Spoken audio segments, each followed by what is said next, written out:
Bulletin का आगाज करते हैं। स्पीकर कौमी असम्बली राजा परवेज अशरफ ने तहरीक इंसाफ के मजीद 43 अरकान कौमी असम्बली के इस्तीफे मंजूर कर लिए। ऐवान में PTI के 11 अरकान रह गए, 3 का इस्तीफा मंजूर नहीं किया गया। उनमें गुलाम भरवाना, गुलाम मोहम्मद लाली और खान मोहम्मद जमाली शामिल हैं। स्पीकर कौमी असम्बली राजा परवेज अशरफ ने तहरीक इंसाफ के मजीद 43 अरकान कौमी असम्बली के इस्तीफे मंजूर कर लिए हैं। ऐवान में अब पाकिस्तान तहरीक इंसाफ के सिर्फ 11 अरकान रह गए हैं, 3 का इस्तीफा मंजूर नहीं किया गया। उनमें गुलाम भरवाना, गुलाम मोहम्मद लाली और खान मोहम्मद जमाली शामिल हैं। स्पीकर कौमी असम्बली राजा परवेज अशरफ ने पाकिस्तान तहरीक इंसाफ के मजीद 43 अरकान कौमी असम्बली के इस्तीफे आज मंजूर कर लिए हैं। ऐवान में PTI के 11 अरकान रह गए हैं। इसी बारे में बात करेंगे, आयशा नाज़िम में ज्वाइन कीजिए। आयशा जी बिल्कुल, स्पीकर कौमी असम्बली ने पाकिस्तान तहरीक इंसाफ की कौमी असम्बली के अरकान के मज़ीद इस्तीफ़े मंजूर कर लिए हैं। आज जो है 43 मज़ीद इस्तीफ़े जो है वो मंजूर किए गए हैं। पाकिस्तान तहरीक इंसाफ को एक बड़ा धचका लगा है। वो आयशा नाज़िम हमें अपडेट करेंगे। आपको बताएं कि पाकिस्तान तहरीक इंसाफ के मज़ीद 43 अरकान के इस्तीफ़े हो गए हैं। ये भी आपको बताएं कि स्पीकर ऑफिस के ज़राए के मुताबिक PTI के मज़ीद 43 अरकान के इस्तीफ़े मंजूर कर लिए गए। स्पीकर ने इस्तीफों की मंजूरी की समरी इलेक्शन कमीशन को भिजवाई है। कौमी असम्बली में तहरीक इंसाफ के टिकट पर मुंतखब होने वाले अब सिर्फ मुनहरिफ अरकान बाकी बचे हैं। वाज़ेह है कि गुज़िश्ता रोज़ भी PTI के अरकान कौमी असम्बली ने इलेक्शन कमीशन में दरख्वास्त दायर की थी और ये कहा गया था कि हम अपने इस्तीफे वापस ले रहे हैं। 45 अरकान कौमी असम्बली थे जो पहुंचे थे और आज मजीद 43 के इस्तीफे मंजूर कर लिए गए हैं। दरख्वास्त में गुज़िश्ता रोज़ ये इस्तदा की गई थी कि स्पीकर अगर इस्तीफा मंजूर करते हैं तो हमें डी नोटिफाई ना किया जाए।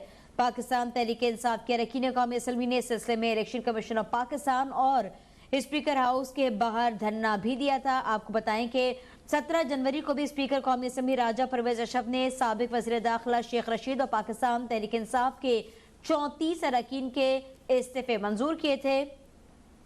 जुलाई 2022 में PTI के 11 अरकान कौमी असम्बली के इस्तीफे मंजूर किए गए थे, जिनमें से कराची से रुकन कौमी असम्बली शकूर शाह ने अदालत में दरख्वास्त दायर की थी कि इस्तीफे की दरख्वास्त वापस ले ली थी। स्पीकर कौमी असम्बली ने 20 जनवरी को PTI के मजीद 35 अरकान के इस्तीफे मंजूर किए। अब मजीद 43 इस्तीफों की मंजूरी के बाद मजमूई तौर पर पाकिस्तान तहरीक इंसाफ के 122 और शेख रशीद को मिलाकर 123 अरकान के इस्तीफे मंजूर हो चुके हैं। स्पीकर कौमी असम्बली ने तहरीक इंसाफ के मजीद 43 अरकान के इस्तीफे मंजूर कर लिए हैं। मजमूई तौर पर अब तक PTI के 123 अरकान कौमी असम्बली के इस्तीफे मंजूर हो चुके हैं। इसके जवाब में तहरीक इंसाफ ने अपने अरकान को बचाने के लिए इलेक्शन कमीशन में कानूनी जंग लड़ने का भी फैसला किया है। PTI के 123 अरकान के इस्तीफे मंजूर हो चुके हैं। यह हम आपको बताएं कि पंजाब असम्बली की तहलील के बाद ये मामले ने जोर पकड़ा था जब चेयरमैन तहरीक इंसाफ इमरान खान ने कौमी असम्बली में वापसी का इंदिया दिया था। आयशा नाज़ हमारे साथ एक बार फिर मौजूद, उनसे मजीद अपडेट लेंगे। आयशा, आगाह कीजिएगा, मजीद 43 अरकान कौमी असम्बली के इस्तीफे मंजूर किए जा चुके हैं, क्या सूरत हाल है? जी बिल्कुल, देखिए स्पीकर कौमी असम्बली ने आज फिर 43 इस्तीफे जो हैं वो मंजूर कर लिए हैं और ये मरहलावार जो फेस जो इस्तीफे थे वो मंजूर हो चुके हैं और स्पीकर कौमी असम्बली की जानिब से तमाम इस्तीफों का मामला निपटाया जा चुका है। पहले मरहले में PTI के 10 अरकान के इस्तीफे मंजूर किए गए थे, दूसरे मरहले में 35 और फिर तीसरे मरहले में 35 इस्तीफे मंजूर किए गए थे और आज 43 इस्तीफे जो है वो मंजूर किए गए, जिसके बाद जो पाकिस्तान तहरीक इंसाफ के कौमी असम्बली के अरकान हैं वो 123 अरकान हैं जो मुस्ताफी हो चुके हैं, जो अब कौमी असम्बली का हिस्सा नहीं रहे हैं। और इस वक्त जो कौमी असम्बली का हिस्सा है और रुकने कौमी असम्बली है वो सिर्फ 11 अरकान है, जिनमें से जो 3 PTI अरकान है असम्बली का इस्तीफा मंजूर नहीं हुआ, जिनमें गुलाम भरवाना, गुलाम मोहम्मद लाली, खान मोहम्मद जमाली और साले मोहम्मद जो हैं वो शामिल हैं। 3 रुकने असम्बली ने इस्तीफे मंजूर ना करने की दरखास्त दी थी। जिन्होंने दरखास्त दी थी उनमें नासिर हुसैन, मूसा जई और तालिब नकई, इसके साथ प्रिंस नवाज इलाही ने इस्तीफा ना मंजूर करने की दरखास्त जो है वो स्पीकर कौमी असम्बली से की थी।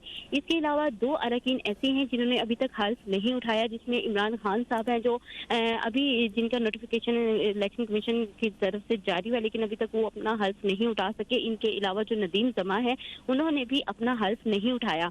इसके साथ साथ 2 अरकान का मामला जो है वो अदालतों में पेंडिंग है, जिनमें मियां मोहम्मद सुमरो और अब्दुल शकूर शाह जो हैं वो शामिल हैं। एक रुकने असम्बली आसिया अजीम है जो श्री मजारी की सीट पर आई थी और इस वक्त कौमी असम्बली का हिस्सा हैं। इसके साथ साथ जो मुनहरिफ अरकान थे उनमें से 19 पीटीआई के अरकान जो हैं वो इस वक्त कौमी असम्बली का हिस्से हैं। उनमें से मुनहरिफ अरकान की तादाद तो 20 थी, लेकिन जो डॉक्टर आमिर लियाकत हुसैन की इंतकाल के बाद मुनहरिफ अरकान की तादाद 19 रह गई। तो ये पीटीआई के जो अरकान असम्बली हैं इस वक्त कौमी असम्बली में मौजूद हैं। तो इस वक्त तकरीबन आयशा नाज हमें अपडेट कर रही थी। इस वक्त हमें ज्वाइन किया है कुंवर दिलशाद साहब ने, उनसे इसी बारे में मजीद बात कर लेते हैं। कुंवर दिलशाद साहब, बहुत शुक्रिया अब तक के लिए वक्त निकालने के लिए। आज मजीद 43 अरकान कौमी असम्बली के इस्तीफे मंजूर हो गए। अगर गुज़िश्ता रोज के तनाजुर में देखें तो पाकिस्तान तहरीक इंसाफ के अरकान अब वापस असम्बली जाना चाहते हैं, तो कानूनी पहलू अब क्या होंगे, जरा आगाह कीजिए। इलेक्शन कमीशन पाकिस्तान ने जो ही कौमी असम्बली के स्पीकर की तरफ से इस्तीफे मंजूर होने की जब उनके पास समरी आ गई तो आइन के आर्टिकल 64 के तहत इलेक्शन कमीशन को इमीडिएटली डी नोटिफाई करना पड़ता है। वो उन्होंने डी नोटिफाई कर दिए। अब अगर तहरीक इंसाफ को अगर कोई तहफ़्फ़ुज़ात हैं तो वो सुप्रीम कोर्ट जाएं और सुप्रीम कोर्ट पाकिस्तान में जाके अपील करें। इलेक्शन कमीशन पाकिस्तान किसी के अपील के बारे में सुनने का रवादार नहीं है। आइनी तौर पर ये सिर्फ सुप्रीम कोर्ट पाकिस्तान में ही जाके वो डी नोटिफाई जो किया है उसके फैसले के खिलाफ वो सुप्रीम कोर्ट पाकिस्तान में या इस्लामाबाद हाई कोर्ट में जाएंगे। सही। अच्छा, ये बताइएगा कि एक दफ़ा स्पीकर के पास इस्तीफे आ जाते हैं तो उनके पास तो अखलाकी, लीगल, हर तरह का जवाब मौजूद होता है कि इस्तीफे एक्सेप्ट कर लिए जाएं। तो उन्होंने एक्सेप्ट कर लिया, अपने तौर से अपनी जिम्मेदारी उन्होंने पूरी की, इलेक्शन कमीशन को भेजा, इलेक्शन कमीशन ने अपनी जिम्मेदारी पूरी की, डी नोटिफाई कर दिया। तो क्या इसमें अब अदालतों का कोई रोल हो सकता है, क्योंकि ये तो उन्हीं के लिखे के ऊपर एक्सेप्ट किया गया? ये अब जब इस्तीफे मंजूर हो गए तो फिर ये इसको जो है वो वापस नहीं ली जा सकते। अगर जो ही कौमी असम्बली के स्पीकर ने दस्तखत कर दिए, अप्रूव कर दिया, मंजूर कर लिया तो फिर वो वापस स्पीकर कौमी असम्बली भी वापस नहीं दे सकता।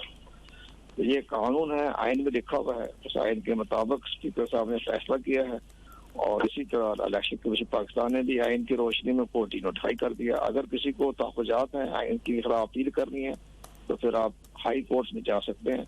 इलेक्शन कमीशन का ये फॉर्म नहीं है। सही। साबिक़ सेक्रेटरी इलेक्शन कमीशन कुंवर दिलशाद साहब अब तक टीवी से खुसूसी गुफ्तगू कर रहे थे।